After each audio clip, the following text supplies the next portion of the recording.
Buenas tardes y bienvenidos a esta presentación de este libro, Comer como Dios manda en tiempos de Cuaresma, la comida de vigilia en recetarios del siglo XIX, escrito por el doctor Gerardo Sánchez Díaz, aquí a mi izquierda.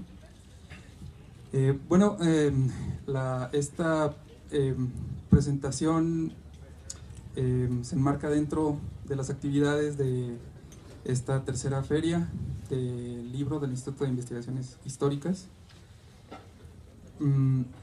y nos enorgullece mucho presentar este trabajo debido a que con este trabajo inauguramos una nueva colección dentro de la coordinación de publicaciones del instituto, que haciendo un recuento de todo lo que se ha publicado en el instituto desde que era departamento de historia y hasta el tiempo que se convierte en el instituto hasta nuestros días, sumamos ya 350 libros en total, lo cual se dice fácil, pero pues es mucho trabajo para todas las personas que han estado encargados de coordinar las publicaciones del instituto.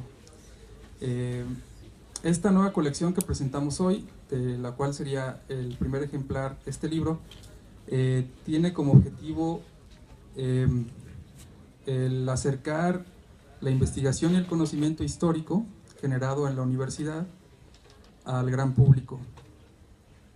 Son libros breves, con una prosa cuidada para comunicar brevemente, comunicar bien y en un lenguaje llano.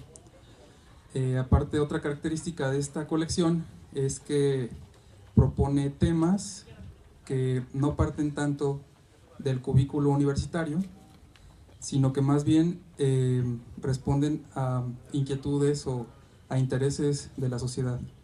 Y bueno, es un interés común a todos, creo, el comer, ¿no? Entonces, bueno, sin más, yo voy a fungir como presentador de los comentaristas de la obra. En el siguiente orden está con nosotros, en primer lugar, Dulce Ávila Rincón, aquí a mi izquierda. En medio está Héctor Echeverría Cáñez. ¿Perdón? Cázares, perdón. Cázares.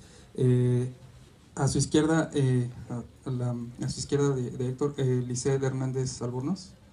Y finalmente, la maestra Juana Martínez Villa. Pues sin más, cedo la palabra a Dulce.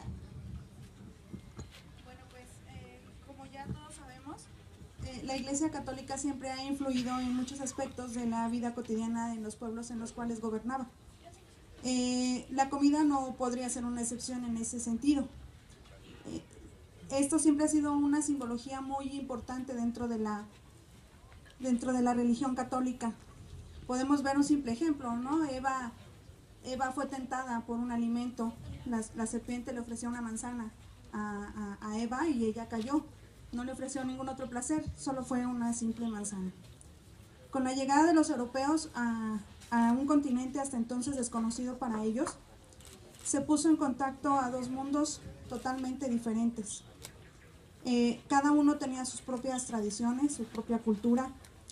Los españoles trajeron a América, junto con su lengua, su religión y sus costumbres, plantas y animales que pues cambiaron la alimentación de los habitantes del Nuevo Mundo.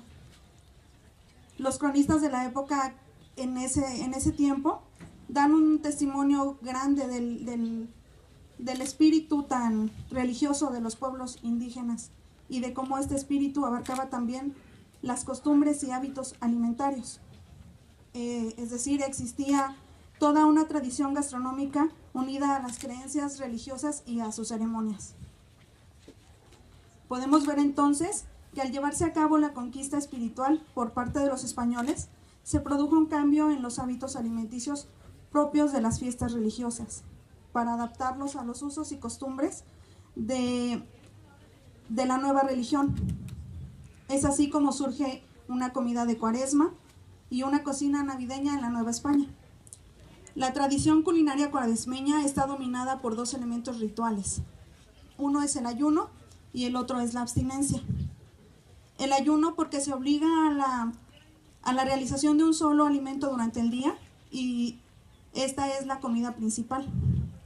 En cuanto a la abstinencia, como su nombre pues lo dice, está prohibido el consumo de carnes en todas sus variedades, pero no es el caso para los vegetales y los pescados. Estos pueden ser consumidos en todas sus variedades.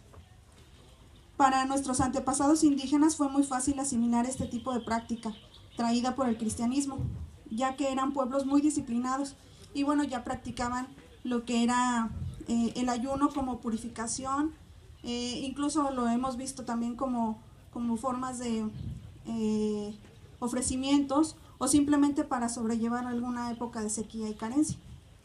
Hay que decir también que la carne no era un alimento esencial para la dieta de los antiguos pobladores de nuestro país.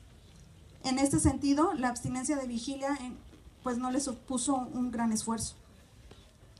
Estas tradiciones que aún perduran puede decirse que en su esencia son prehispánicas, porque los protagonistas son platillos indígenas. Los guisos de Cuaresma conforman una tradición gastronómica mexicana, la cual se enriquece con elementos aportados por la cocina española, que a su vez ya tenía un aporte de la tradición culinaria árabe y judía. La gastronomía prehispánica aporta al mundo ingredientes que son de consumo universal. Como todos sabemos, la calabaza, el camote, el maíz, los chiles, los aguacates, los frijoles, los infaltables nopales, el cacao, entre muchos otros. A su vez, también podemos observar cómo la tortilla ha sido plato principal, incluso podemos verlo siendo utilizado hasta como cuchara para ingerir nuestros alimentos. Por su parte, los españoles trajeron garbanzos, trigo, caña de azúcar, arroz, olivo, zanahoria, perejil, ajo, cebollas, lentejas, entre muchos otros más. Los pueblos prehispánicos usaban poco las grasas, pero dominaban las técnicas de hervir, asar bajo tierra y cocer los alimentos al vapor. En ocasiones guisaban con aceite de cacao. Los españoles introdujeron el aceite de oliva y el aceite de ajonjolí, además del uso de la manteca de cerdo como ingrediente para cocinar. Podemos decir entonces que los guisos de Cuaresma son resultado de un mestizaje culinario y donde se entrelazan elementos de la gastronomía indígena y española. En el libro Comer como Dios manda en tiempo de Cuaresma, escrito por el Dr. Gerardo, nos da una excepcional recopilación de recetas cuaresmeñas, donde podemos ver claramente muchos elementos de este mestizaje culinario. Por ejemplo, en la receta moreliana del pescado en escabeche, se utiliza para su preparación el pescado blanco, extraído del lago de Pátzcuaro, pero aderezado con aceite de oliva, naranja, vinagre y especias traídas de Europa. Otro ejemplo de esta fusión se da no solo en la mezcla de ingredientes, sino en el tipo de preparación. La conserva de choconostle da muestra de un ingrediente prehispánico cocinado con una técnica europea. Ahora vamos a hablar de postres. Como todos sabemos, uno de los esenciales en la temporada de Cuaresma es la capirotada. Esta es emblemática en esta temporada. Fray Jerónimo de San Pelayo, en su libro de cocina, escrito hacia 1780, la incluye como plato de vigilia. La receta de este platillo persiste, aunque tiene algunas variaciones, pero todas son a base de capas de pan, queso y pasas bañadas en un jarabe de piloncillo.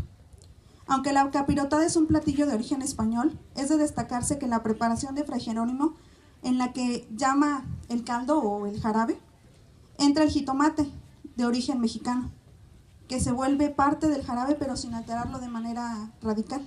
Aquí vemos otra vez la mezcla de estos ingredientes. Podemos ver cómo han cambiado todos los hábitos alimenticios y las costumbres gastronómicas de los mexicanos. Muchas tradiciones de antaño se han ido perdiendo.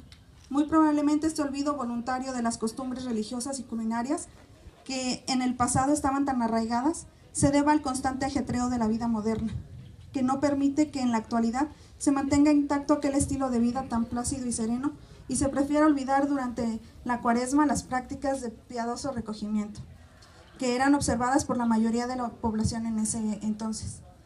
El libro del Dr. Gerardo dará cuenta a las nuevas generaciones de las tradiciones culinarias que se practicaban en México antes de la modernidad del siglo XXI.